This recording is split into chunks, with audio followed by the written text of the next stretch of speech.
My topic this morning is the subject of millenarianism, which is a category that is used by sociologists and anthropologists to describe movements in various parts of the world, cargo cults in Melanesia and the like.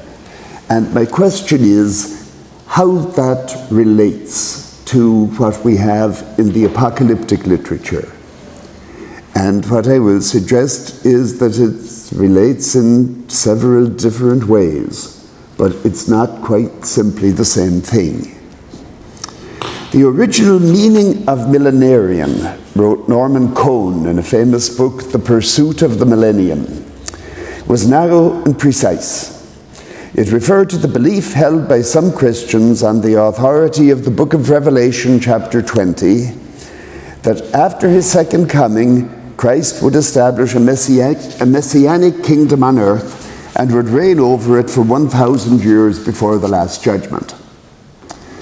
By the time Cohn wrote, almost 60 years ago, the term had acquired a wider sense among anthropologists and sociologists and had become a convenient label for a certain kind of salvationism. Cohn defined the type as follows: any religious movement inspired by the fantasy of salvation, which is to be collective in the sense that it is to be enjoyed by the faithful as a group, terrestrial in the sense that it is to be realized on this earth and not in heaven, imminent in the sense that it is to come both soon and suddenly, and total in the sense that it is utterly to transform life on earth so that the new dispensation will be no mere improvement on the present, but perfection itself. And finally, accomplished by agencies that are consciously regarded as supernatural. Typical examples of this phenomenon were the Native American ghost dance and the cargo cults of Melanesia. A similar definition was proposed by Yonina Talmon a few years later. The term millenarian or chiliastic is now used not in its specific limited historical sense, but typologically to characterize religious movements that expect imminent, total, ultimate, this-worldly, collective salvation. Talmon noted that the majority of millenarian movements are messianic, with a charismatic leader who mediates between the human and the divine. Organizationally, they vary from amorphous and ephemeral to fairly stable and sect-like. The promise of imminent divine intervention energizes the group, but inevitably leads to a crisis when the promise is not fulfilled. Some movements, however, survive that crisis and take on a more stable institutional form. Most scholars of millennialism emphasize its this-worldly character. So, for example, Richard Landis says that millennialism designates the belief that at some point in the future, the world that we live in will be radically transformed into one of perfection, and that it anticipates the destruction of the current world order before the new world can begin. Catherine Wessinger has sought to modify this understanding of millenarian movements in her introduction to the Oxford Handbook of Millennialism. Cross-cultural studies, she writes, including the study of new religious movements, indicate that many millennialists expect an otherworldly or heavenly collective salvation. Often the belief in an earthly collective salvation is blended with belief in a heavenly salvation. Additionally, a number of millennial movements do not rely on a supernatural or divine agent. So she offers an alternative definition: belief in an imminent transition to a collective salvation in which the faithful will experience well-being and the unpleasant limitations of the human condition will be eliminated. The collective salvation is often considered to be earthly, but it can also be heavenly. The collective salvation will be accomplished either by a divine or superhuman agent alone, or with the assistance of humans working according to the divine or superhuman will or plan. Wessinger casts a wide net to include even UFO millennial movements. She is undoubtedly right that many movements through history have envisioned otherworldly salvation. But the distinction between terrestrial and heavenly salvation is still significant. But the mixture of this worldly and otherworldly salvation is especially important in the apocalyptic literature of ancient Judaism. Modern fundamentalists and dispensationalists are prone to distinguish between premillennial and postmillennial eschatology. According to premillennial eschatology, the second coming and its tribulations must come first, before the millennial rule of Christ, while the latter allows that humanity can build God's kingdom on earth before the second coming. Wessinger adapts this terminology to apply to movements in other cultures besides the Christian West, and speaks instead of catastrophic millennialism and progressive millennialism. This, I think, is a useful distinction, quite apart from debates about specifically Christian eschatology. The millennialism of the Jewish apocalypses is decidedly catastrophic.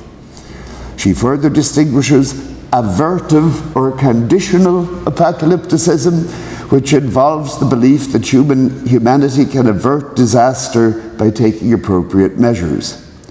This phenomenon is atypical of Jewish apocalypticism. Finally, she notes that many, perhaps most, millennial movements are nativist, in the sense that they are looking to restore an ideal past in their native tradition, to make that tradition great again, so to speak. This category usually entails a hope for terrestrial salvation, but can be either catastrophic or progressive.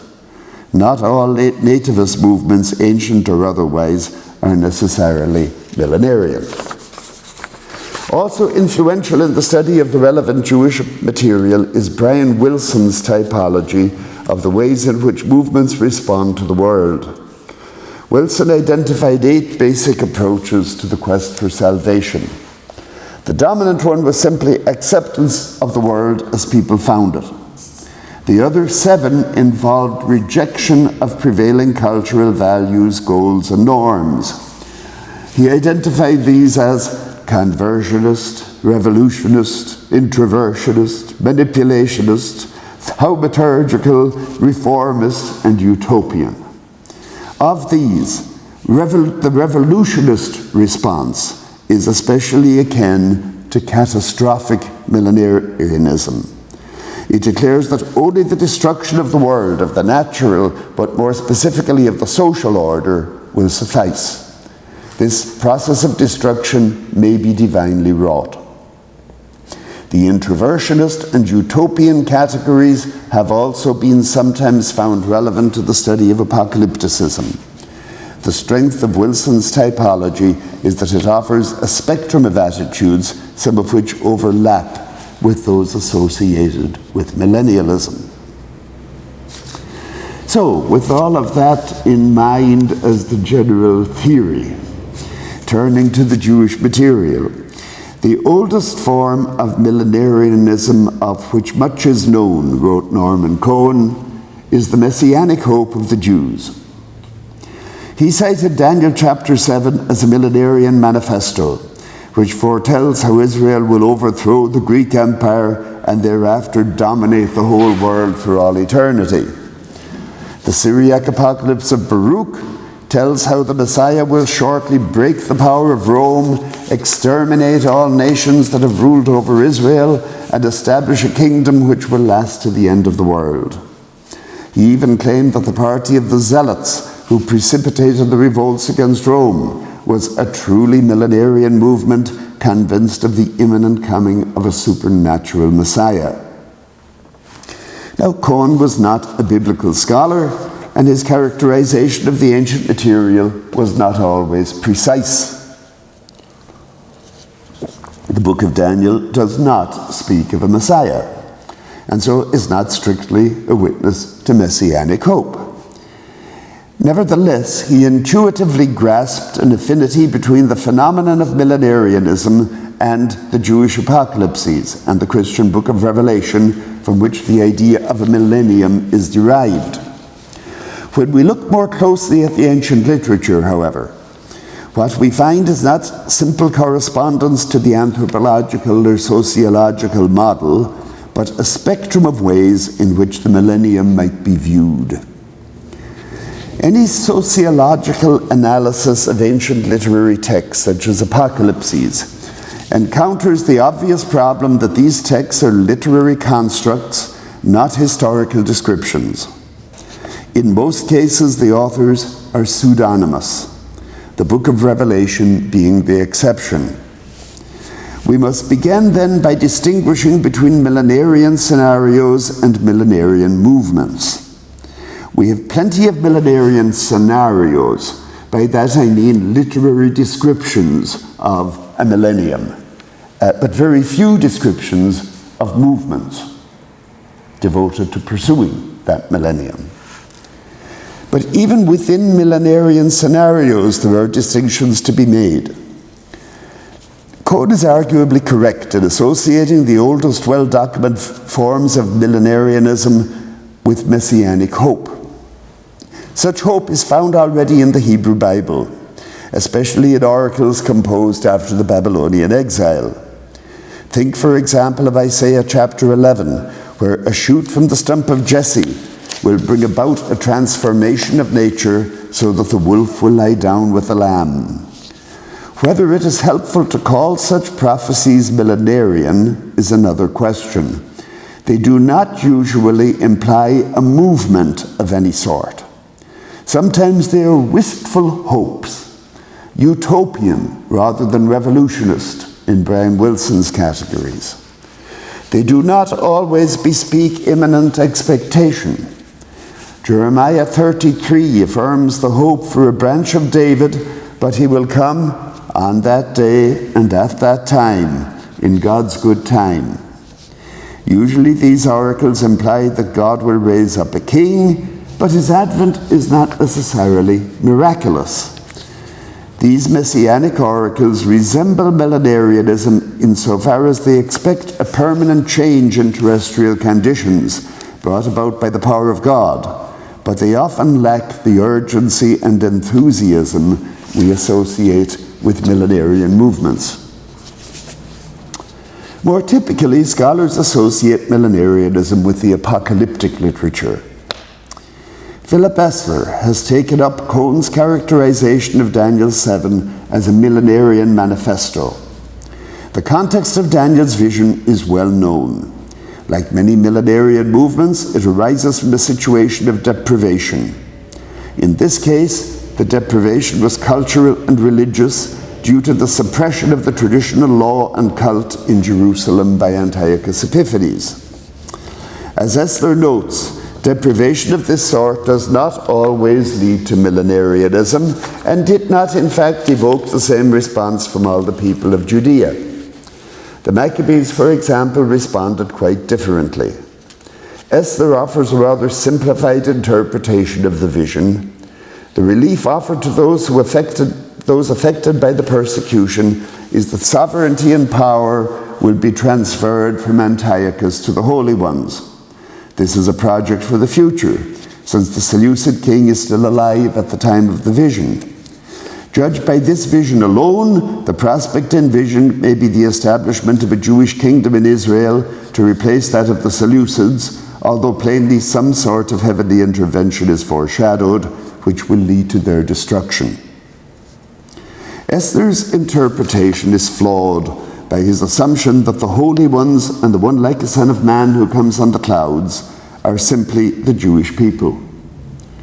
The usage of holy ones and the imagery of a figure riding on the clouds in biblical literature, other apocalyptic works such as First Enoch and the Dead Sea Scrolls, points overwhelmingly to their identification as angels. Esther is still right that Daniel 7 does not speak of a Messiah. The one like a son of man would be interpreted as a Messiah from very early time in the similitudes of Enoch, 4th Ezra, and the Gospels. But in Daniel, he is most probably the archangel Michael. And while the angel is a deliverer, he is not a Messiah in the traditional sense of the word, and he is not given that title. Esther's reading is also oversimplified insofar as he reads Daniel 7 in isolation from the rest of the book. If it is read in its full literary context, as the first of a series of visions culminating in the prophecy of resurrection in Daniel 12, the picture is complicated considerably. The book of Daniel is structured by a schema of 4 kingdoms, followed by a 5th definitive one. This schema is presented twice in chapters 2 and 7, and also determines the sequence of kings by which the chapters are dated. In line with that schema, Daniel 7:27 predicts the kingship and dominion and the greatness of the kingdoms under the whole heaven will be given to the people of the holy ones of the Most High. Their kingdom will be an everlasting kingdom, and all dominions shall serve and obey them. While the holy ones are the angelic host, the people of the holy ones is presumably Israel. Yet it would be surprising if Daniel's vision envisioned a Jewish kingdom to replace that of the Seleucids, since it never speaks of a king Messiah and says nothing about the nature of an earthly Jewish kingdom. The fact that the kingdom is given first to the angelic holy ones suggests that Daniel is more interested in sovereignty on the heavenly level than on the terrestrial level. Kingdom and kingship here are equivalent to sovereignty and dominion, and do not tell us anything about the way this sovereignty is exercised. The sense that Daniel is more interested in the heavenly world than in the earthly is reinforced by the conclusion of the final revelation of the book in chapter 12. There we find nothing about an earthly kingdom. Not all the Jewish people will be delivered, but everyone who is found written in the book. Some people will wake to everlasting life, some to shame and everlasting contempt. The Maskilim, the wise teachers who are heroes of the book, will be elevated to shine like the stars, which is to say that they will become companions to the angelic host. None of this is incompatible with a Jewish kingdom on earth, but it suggests that such a kingdom was not the ultimate focus of the author's hope. The wise Maskilim have a role to play in bringing about this deliverance. They are to impart understanding to the many and let themselves be killed if necessary. As Jerome already recognized, the Maccabees were little help. The deliverance would be wrought on the heavenly level by Michael and his angels. The role of the faithful on earth was to keep themselves pure and wait. Esther argued that Daniel has a millennialist perspective, or a revolutionist one in Brian Wilson's categories, but he recognized that it was not possible to claim that it was written for a millenarian movement. Rather, it seemed to reflect a group of educated people unhappy with the situation who purported to speak for faithful Israel. The actual author of Daniel is hidden behind the pseudonym. The author of Daniel's vision certainly expected imminent deliverance. Daniel is the only ancient apocalypse that attempts to calculate the number of days until the end, and it even includes a revised calculation, presumably when the first date passed. Nonetheless, the references to the wise Maskilim in Daniel are not evocative of millenarianism. They seem to have fostered quiet hope rather than a public movement. It is possible to regard the people in 1 Maccabees chapter 2 who let themselves be killed in a cave rather than fight on the Sabbath as millenarian, but this is hardly a necessary explanation of their actions. The main evidence that their thinking may have been millenarian comes from an indirect reference in the Testament or assumption of Moses, which seems to reflect the Maccabean crisis, although the text as we have it is certainly late. There is a man named Taxo who has 7 sons. takes them into a cave in the field and tells them that if they purify themselves and die, their blood will be avenged before the Lord, and then his kingdom will appear throughout all creation. The passage is certainly evocative of millenarian movements, but it is elliptic and enigmatic and can hardly bear the weight of proof for a millenarian movement in the Maccabean era. Neither can we reconstruct a millenarian movement from the books of Enoch. In this case, there does appear to be a movement reflected in the fact that a series of Enochic books were produced over a period of time, at least decades, possibly more than a century, and the recurring references to the elect and the righteous. Much of the revelations of Enoch in the Book of the Watchers and the Astronomical Book is concerned with the mysteries of the cosmos. We do find millenarian scenarios in the more historically oriented apocalypses, the Apocalypse of Weeks and the Animal Apocalypse. Both of these anticipate a dramatic change by divine intervention. According to the Apocalypse of Weeks, in the 8th week, a sword will be given to all the righteous to execute judgment on all the wicked, and at its conclusion, they will acquire possessions in righteousness. This is not the final end. In the 10th week, the first heaven will pass away and a new heaven will appear. The Apocalypse then offers a tantalizing hint of a period of terrestrial fulfillment before the final judgment, but it is simply too elliptic to admit of any kind of sociological analysis. The Animal Apocalypse is less elliptic, but the allegorical symbolism renders it opaque. It is usually taken to refer affirmingly to the Maccabean revolt, but the success of the revolutionary action depends in the end first on angelic intervention and then on a divine theophany. The Apocalypse appears to end with a terrestrial messianic age marked by the coming of a white bull and a universal transformation by which all species are changed into white cattle. It may well be that this apocalypse reflects the hopes of a group that supported Judas Maccabee, but hoped for a genuinely millenarian transformation. But again, the text is very obscure. Millenarian scenarios are also found in the apocalypses of 4th Ezra and 2nd Baruch in the aftermath of the Jewish revolt against Rome. These apocalypses are usually dated to the end of the 1st century of the Common Era, 25 to 30 years after the destruction of Jerusalem. Unlike the visions of Daniel, they were not composed in the throes of a rebellion.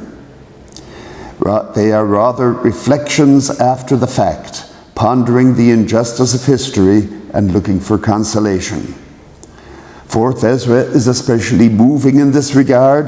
The first half of the book is taken up with 3 long dialogues between Ezra and the angel Uriel, in which the angel repeatedly tries to distract Ezra by telling him of the wonders that are to come. The promised future entails a remarkable messianic scenario in chapter 7. My son the Messiah shall be revealed with those who are with him, and those who remain shall rejoice for 400 years. After these years, my son the Messiah shall die, and all who draw human breath, and the world shall be turned back to primeval silence for 7 days, as it was at the first beginnings, so that no one shall be left. And after 7 days, the world which is not yet awake shall be roused, and that which is corruptible shall perish, and the earth shall give up those who dwell silently in it, and the chambers shall give up the souls that have been committed to them, and the Most High shall be revealed on the seat of judgment. This passage is remarkable for the way in which it combines the hope for a messianic reign on earth for 400 years and the hope for a new creation of an entirely different world. We find a similar dual eschatology in the near contemporary book of Revelation, where the messianic reign is allotted 1,000 years, which is to say, a millennium. Neither the messianic reign nor the millennium, however, constitutes the ultimate end. They are intermediate stages before the new creation. Ezra is not consoled by the angel's account of the future because it entails a judgment in which most of humanity will be condemned. "O Adam, what have you done?" he laments. "For though it was you who sinned, the fall was not yours alone, but ours also, who are your descendants. For what good is it to us if an eternal age has been promised to us, but we have done deeds that bring death?" He finds consolation, however, in a series of visions. The first, in which a woman is transformed into Zion restored, is the turning point of the book. It is followed by a classic messianic vision in chapters 11 and 12.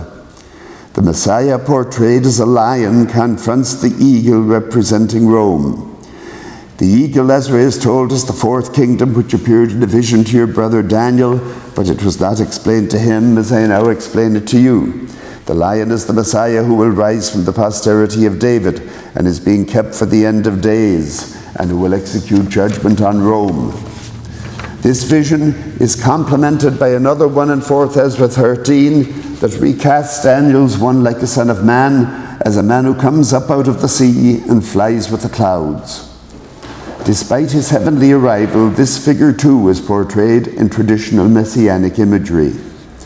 He carves out a great mountain and takes his stand on it, and the nations gather to attack him. Compare Psalm 2, where the Lord sets his anointed king on Zion, his holy mountain.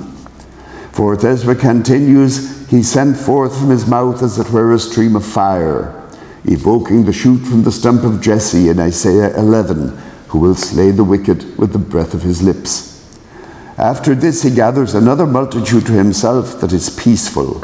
These are the lost tribes of Israel, who will be gathered in the last days." Esther has insightfully argued that 4th Ezra is more appropriately classified as introversionist rather than revolutionist in Brian Wilson's typology.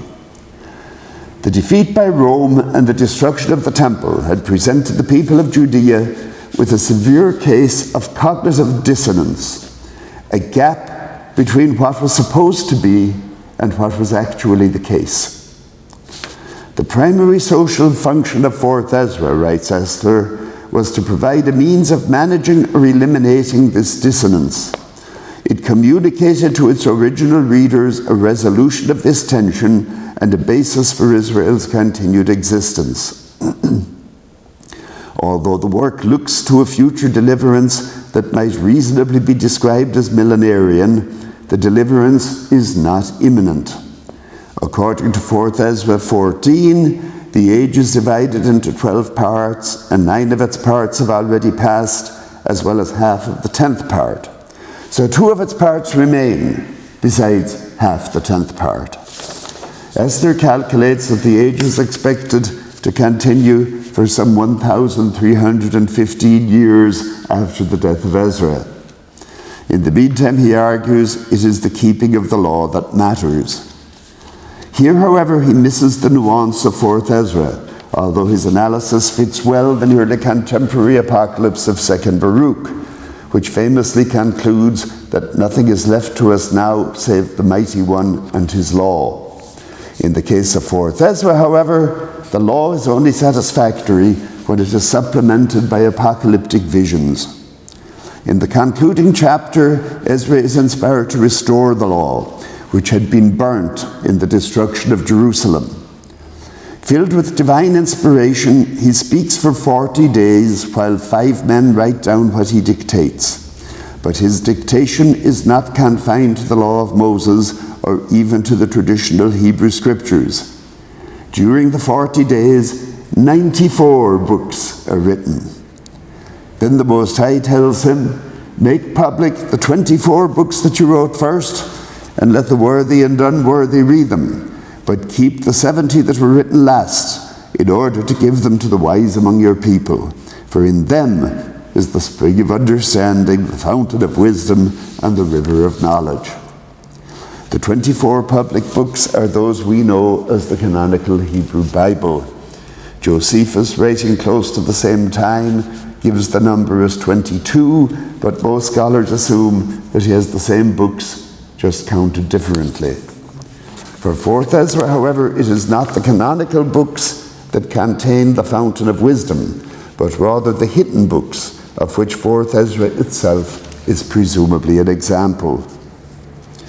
The law remains important in 4th Ezra, to be sure, but it is not the law that mainly sustains the people in the wake of the destruction.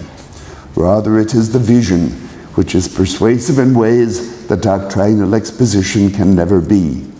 It is the vision of the millennial future that provides consolation and resolves the cognitive dissonance brought on by the Roman conquest. It does not and is not intended to ignite millenarian fervor. Its message is rather one of resignation and patience. A millenarian scenario, then, does not necessarily spark revolution or the hope of imminent deliverance. It may also sustain a reliance on fantasy as a refuge from the disasters of history. Yet another perspective on millenarianism is provided by the sectarian Dead Sea Scrolls.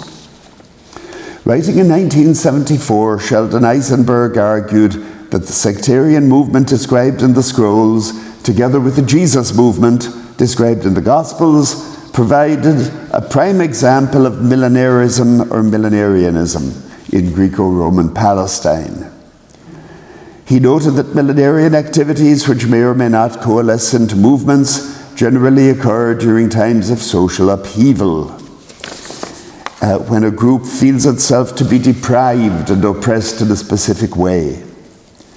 Eisenberg assumed, in accordance with the prevailing consensus when he wrote, that the so-called Qumran community was founded in the middle of the 2nd century BCE, in the wake of the Maccabean revolt, by Zadokite priests who had been ousted from Jerusalem. As such, it provided a clear example of a group that was blocked from access to power. He quoted the influential view of Frank Moorcross. The priests of Qumran regarded the Jerusalem sanctuary as defiled, its priests false, its calendar unorthodox.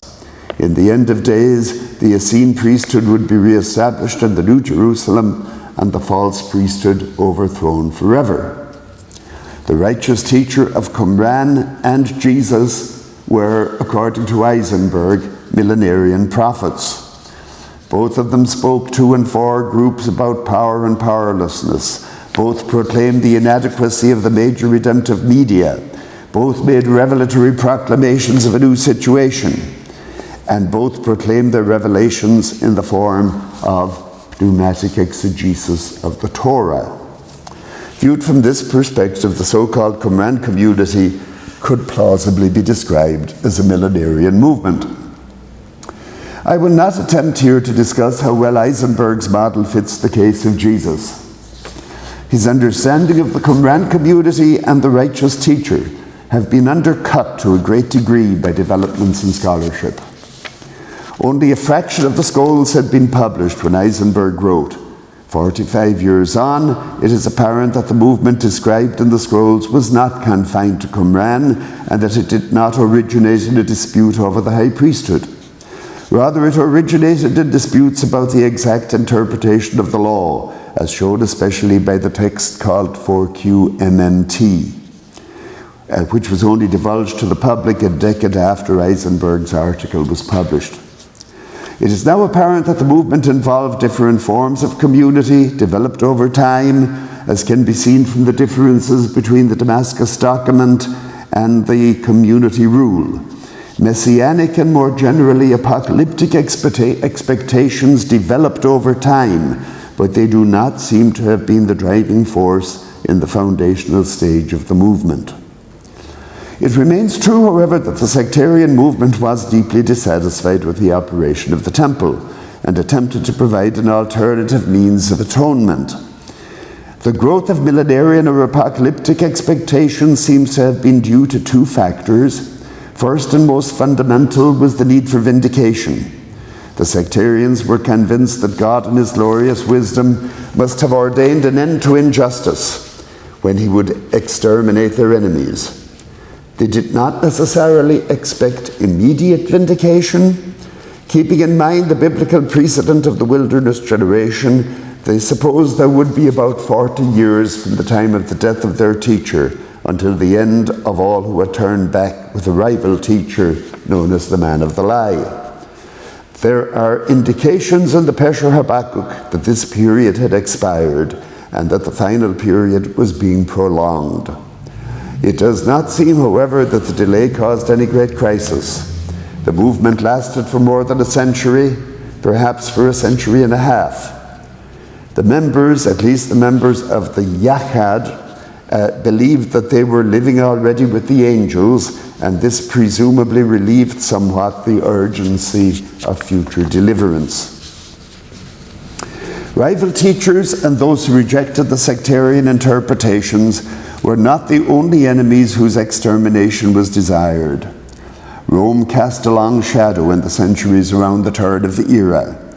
The most famous quasi-millenarian text in the Dead Sea Scrolls is surely the War Scroll, where the Kittim, or the Romans, figure prominently among the followers of Belial.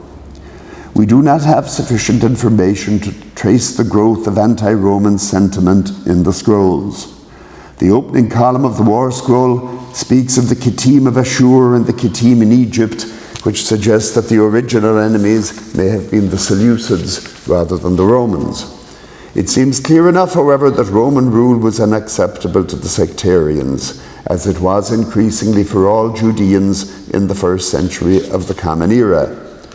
The War Scroll lends itself easily to a millenarian interpretation. It envisions an army of angels who would come to the aid of the sons of light under the leadership of the archangel Michael. Perhaps the sectarians thought matters were coming to a head when the war broke out against Rome. This would not be the last time that people who relied on supernatural aid for the success of their revolution would be disappointed. One thinks of the ghost dance of the Native Americans and the belief that the spirits of the dead would return to fight against white invaders. Unfortunately, however, we have no narrative, either in the scrolls or in contemporary authors such as Josephus, that would clarify the thinking of the self-styled Sons of Light before Qumran was destroyed by the Romans. It seems to me quite doubtful, however, that the teacher of righteousness should be considered a millenarian prophet. He remains a shadowy figure, but he seems to have been engaged mainly in legal interpretation. He is revered in the Pesherim as the most authoritative interpreter of Scripture. Whether the eschatological views of the movement originated with him, we simply do not know. For most of the history of the movement, the Essenes, like 4th Ezra and 2nd Baruch, but for different reasons, would seem to fit Wilson's introversionist rather than his revolutionist type, insofar as they withdrew from society to pursue a life of holiness and strict observance, even if they were eventually caught up in the enthusiasm of the rebellion against Rome. It may be that the best evidence for millenarian movements in ancient Judea is found in Josephus' account of a number of sign prophets who gained followers in the period before the First Jewish War. One was named Theudas. He appeared when Fadus was governor of Judea around 45 CE. According to Josephus, he persuaded most of the common people to take their possessions and follow him to the river Jordan. He said he was a prophet, and that at his command the river would be divided and allow them an easy crossing. The symbolism recalls both the exodus from Egypt and Joshua's crossing of the Jordan. According to the book of Acts, he had about 400 followers. A similar prophetic movement was led by a figure known only as the Egyptian, when Festus was procurator in the years 52 to 60. In his account of the Jewish war, Josephus says that he made himself credible as a prophet and rallied about 30,000 dupes and took them around the wilderness to the Mount of Olives. From there he intended to force an entry into Jerusalem, overpower the Roman garrison, and become ruler of the citizen body. Here again we have a reenactment of one of the great paradigms of divine intervention, the destruction of Jericho. In the war, Josephus claimed that he hoped that the Egyptian hoped to enter Jerusalem by force and wanted to become ruler of the citizen body, but the account in the Antiquities suggests rather that he relied on divine intervention.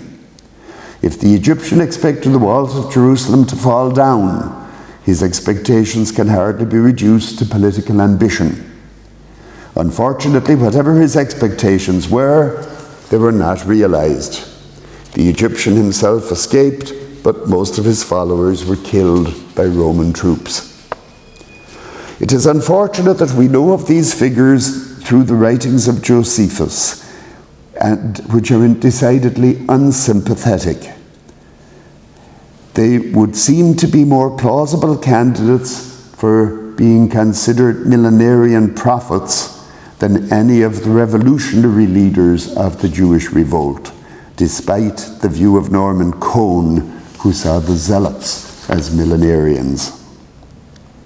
There was, of course, another figure in first century Judea who might well be considered a millenarian prophet. According to the Gospels, Jesus entered Jerusalem riding on a donkey to shouts of Hosanna to the Son of David.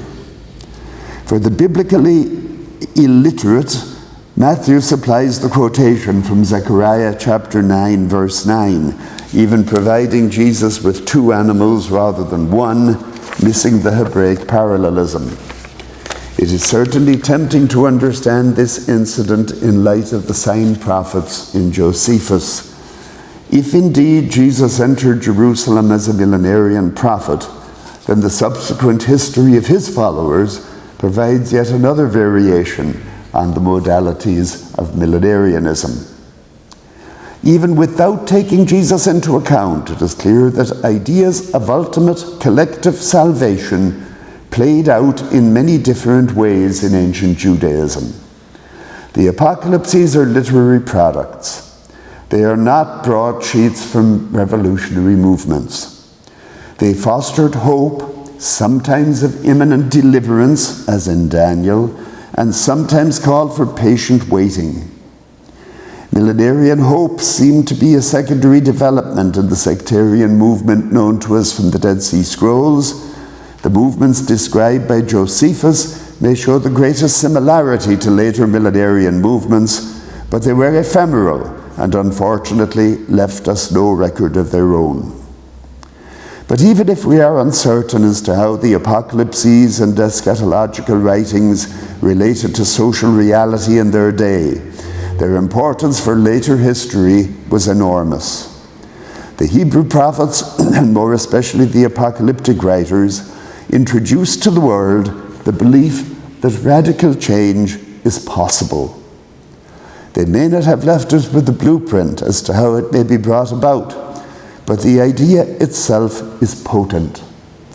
It is an idea that is needed as desperately in the early 21st century, in an era when corruption and intolerance seem increasingly triumphant, as it was in Judea 2,000 years ago.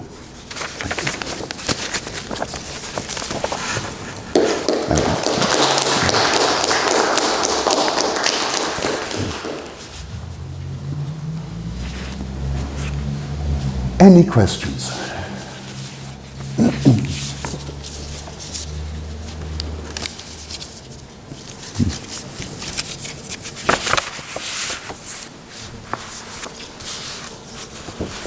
Veronica. Professor, for this lecture, really expanded my understanding of millenarianism. My first question would be, how would you assess with these paradigms and earlier manifestations of kind of proto-eschatology, like Day of the Lord in Amos, for example? Is it like also kind of millenarianism, because it's not totally eschatological, maybe some in focus there, but it's still judgment and is it inside or outside history? Well, I think it's related, but it's a bit different. The main difference, I would say, is that there is no evidence that I know of that Amos had a group of followers. So this is who were going round. There wasn't a movement. As far as I can figure, he was a loner, one man who set up his soapbox outside the temple and preached. And what he was preaching was imminent destruction. And as I read Amos, he didn't really have a vision of a transformed future. Now, Isaiah goes a bit farther. He does have a vision of a transformed future. But again, I think with any of the prophets, what you're lacking is a movement. And to even with Daniel and Enoch, where there was some group of people involved, you don't get the sense that these people had come together because they thought that the change was imminent. Now, granted, we know very little about those people. Maybe they were. But the only case that I found where you have a group of people following a prophet because they expect a big change to happen right away are those stories in Josephus of those prophets before the Jewish war against Rome. And of course, whether Jesus would qualify as a millenarian prophet in that sense, I think, is an open question. But on that, I defer to New Testament scholars. Well, one argument in favor would be that if Jesus' followers were expecting an imminent divine intervention on the basis of Jesus' proclamation of the kingdom of God, that would explain why the movement after his death is so focused on such an intervention in the very near future. Paul, is an example of that, and some scholars try to say that just arose from seeing Jesus risen. Well, that seems unlikely. The point at issue there, because it's been a big debate in New Testament scholars, whether Jesus expected imminent change. And I guess you would take the position that he probably did. Yes. Irenaeus. What could you say about Saint Irenaeus of Lyon and his millenarism? Say again. 2nd century. Saint Irenaeus. He's asking what would you think about Irenaeus'? Irenaeus. Yes, because he was a Christian writer. Yeah. As you've told, in many cases, these millenaristic movements were quite national. Yeah. For the 2nd century's Christians, it's couldn't possible to imagine that was some kind of pro-Christian nationalistic movement. So what could be the main reasons for the Irenaeus to write down about the future millenaristic 1,000 year of Jesus Christ? Well, I think for all the early Christians, you see, the Christianity becomes, some people would say, a new ethnos. So, it is not then a nativist, nationalistic movement harking back to a particular people from before. What they are looking for is the millennium that will bring this new people to power. So, that would be different from a nativist movement to some degree, but there's some similarity too. Now, I'm not really familiar enough with the situation in which Irenaeus was speaking. Did he have any followers? Was there any general enthusiasm at the time, expecting that the end was perhaps coming? As you had later on, say, with Joachim of Fiore. Could I make a comment? Yes. I think there might have been two factors. One might be martyrdom is already beginning, so there has to be some sense of commitment and reward for suffering. But equally and perhaps more importantly is that he's writing against the Gnostics, who don't believe in the salvation of the body or the flesh, for the most part, that it's the part of the human that's spiritual that ascends to heaven right after death. So he's looking to construct an alternative to that, and looking at gospel material and especially Revelation as an alternative to their reading Paul mainly. Yeah. So it's for the whole Christian people. Yeah. But you would eventually get Christian millenarianism, definitely.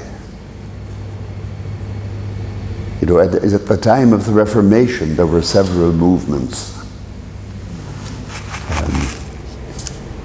But I don't think we can necessarily project those back into the ancient world. And it's those that Cohn was writing about mainly, right? Yes, yes.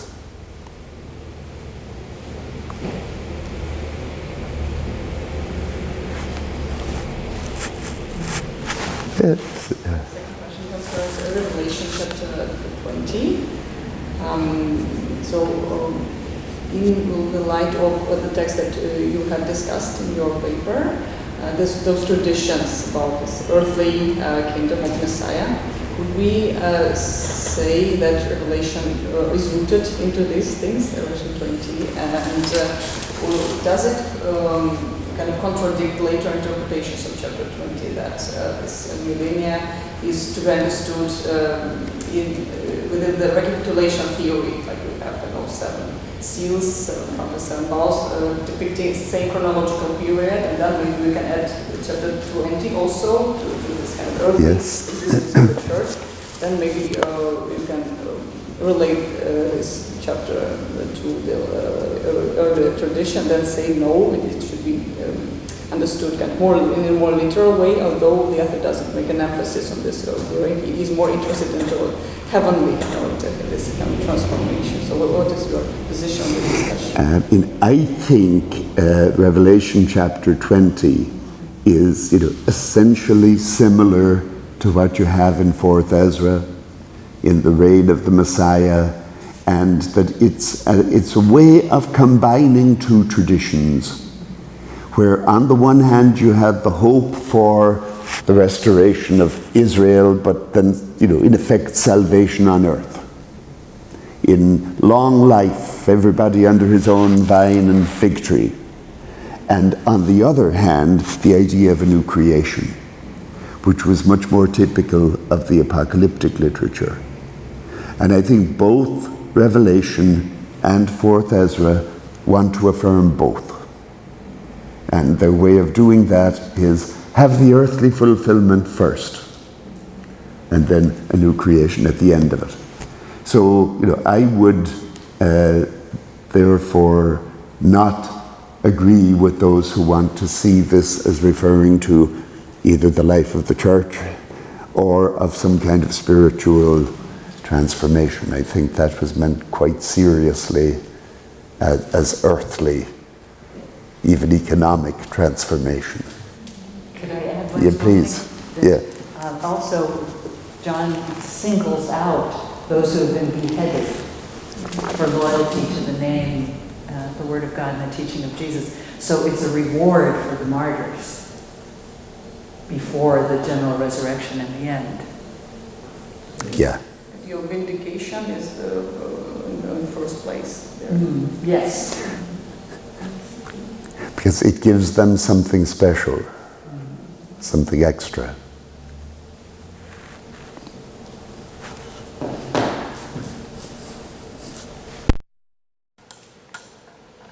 Do you want to ask something?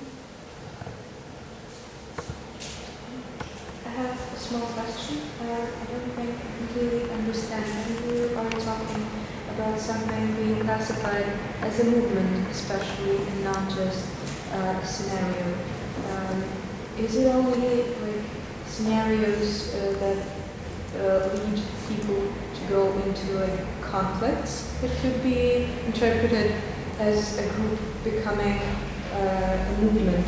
Because I don't see how the revolutionist type and the introvert type are both kind of taking action, just their actions are attributed to different kinds of action. One is isolation, the other one is revolting against somebody, but why are we not calling one movement and the other we are calling a movement?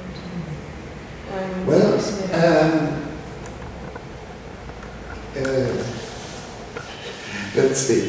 In the case of a revolutionary movement, you obviously need bodies. True. But now you can also have an introversionist movement. Oh, so it is classified as a movement too, I just... Sorry? It is classified as a movement too, I think I mixed it up. I think it can be, you know, I think in the case of the Dead Sea Scrolls, I think initially, when people went off to the desert, you know, as monks would do in later times, that was a movement. But it was more introversionist. It wasn't expecting a sudden and imminent change. But it was a movement. I'm sorry if that was unclear. Whereas, you know, then the revolutionist one was a movement too. But what makes the difference between them is what are they expecting? What are their hopes and their present?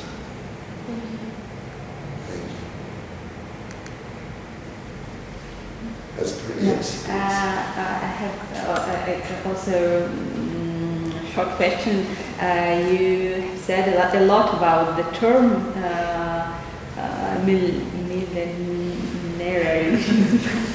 but for me, it's still. I'm very surprised that it's so misleading, and I'm very surprised why it's so widely accepted. Because, for example, for Jewish texts, for Judaism,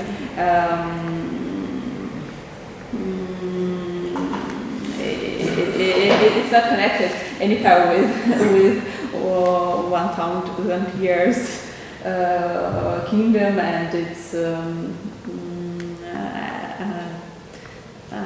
I just trying to find out why it's so why exactly this term is used for. Why it's used? Well, it's a good comment. There is a trend in scholarship that wants to be scientific and that therefore wants to say, this would be typical, I think, of sociology, that you find that behavior conforms to types. Okay. So you want to get a type that will apply as well to a cargo cult from Melanesia as to a movement in first century Palestine. Now, in order to do that, you have to gloss over a lot of differences. There may be some virtue to it, in the sense that it will cause you to look for similar phenomena in different cultures. But I think it is often misleading. But the motivation for it is that I think the people who write about millenarianism rather than about apocalypticism, say, generally, want to use language that will be applicable in other fields. So they want to get away from using specifically Christian or Jewish terminology. This is the specifically Christian idea. Well, it is, but now you see... that's why I think it's misleading, because it's similar to the problems which are in many in many studies devoted to messianism, that some Christian ideas are tried to be applied to some Jewish texts, and it's.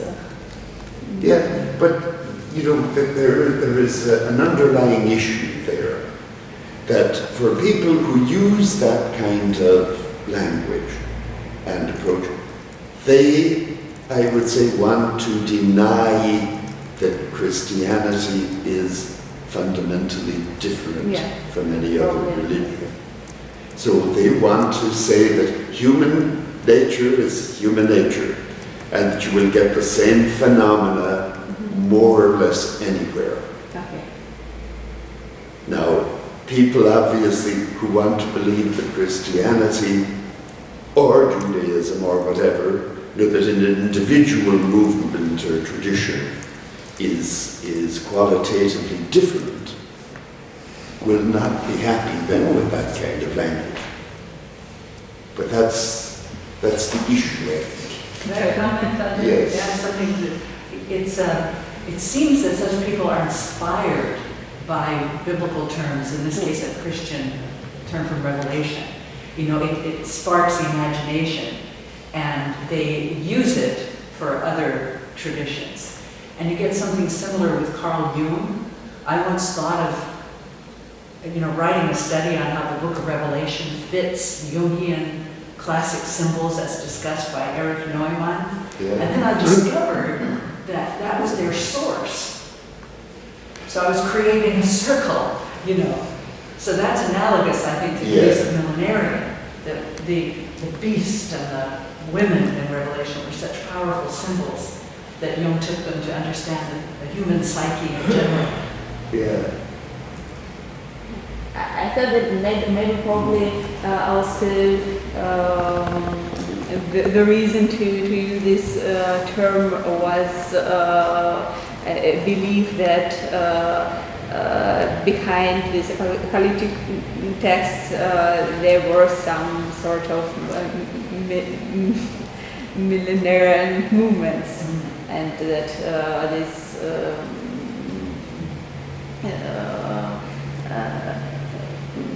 not everything is in text, but there were some sort of ideas which were behind these texts, but which were not reflected in text. Probably. But I think, you know, that it is really a different way of looking at society and at religion, and that there is a fundamental conflict there. Now, of course, even within sociology and within comparative religion, there are many people who would argue that you should study the separate traditions in their own right. But I think there is something to be said for having a little bit of both. Yeah. You know, it is good to compare, but what's often misleading, I think, with some of the people I was citing there, like Philip Dessler, I think there is the idea that the sociological type is somehow normative, that is objective and scientific, and that therefore one should understand the biblical text in light of the sociological type. And I think that's misleading, because the type is always constructed on the basis of some specific evidence, and that evidence could be quite different.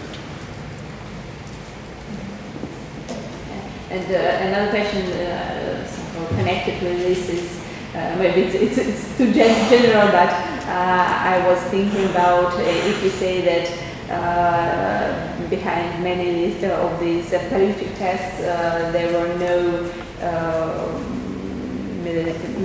movements, no groups, no special groups.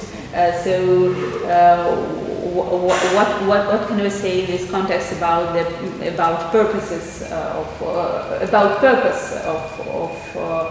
this text? For example, about that's an interesting point too. I mean, you could very well argue that when anybody writes anything, there must be some group. I mean, we all hope. If you write a book, you hope that there is some group of people who will be interested in it and will read it. And I think in antiquity too. So there must have been some kind of group that would have read the Enoch books for thousands But I don't think there's a difference between having some people who are interested in it and having people who are prepared to take all their possessions and go out into the wilderness in expectation that it's going to happen. And it's the latter that I find missing in the Maccabean period. But who knows? You see, the problem really with most of the apocalyptic literature is we don't know enough about the social context. Don't you think that both Daniel and John, the John of Revelation, are trying to shape people's minds and behavior Oh yes. in a particular, Yeah. so they have an But implied it's the beginning of movement, I think. Pardon? But I think it's a start point for any movement to create. Just starting point, yes. Yeah. I mean, I would presume, in Daniel you have the masculine, the wilds, but presumably these are his true followers. And in John of Patmos must have had some little circle of But isn't fans. Oh, yeah. But the author of Daniel is one of the masculine, and they want to change the minds of the people. They Yes. don't want them to go with the Maccabees. That's right, They don't want yes. them to go the other way and assimilate to Greek culture. They want them to take a particular stand. In Revelation, I don't know if he had any circle. I don't think there's any. Well, if he didn't have some circle, I suppose the book wouldn't have been preserved at all. Or he convinced somebody But again, that means there must have been at least some people who were sympathetic Yes. to it. But I would still say there's a difference between being sympathetic Yeah. to something and being prepared, to actually get up and risk everything on it. Well, if you take John's point of view, you can easily get martyred. Yeah.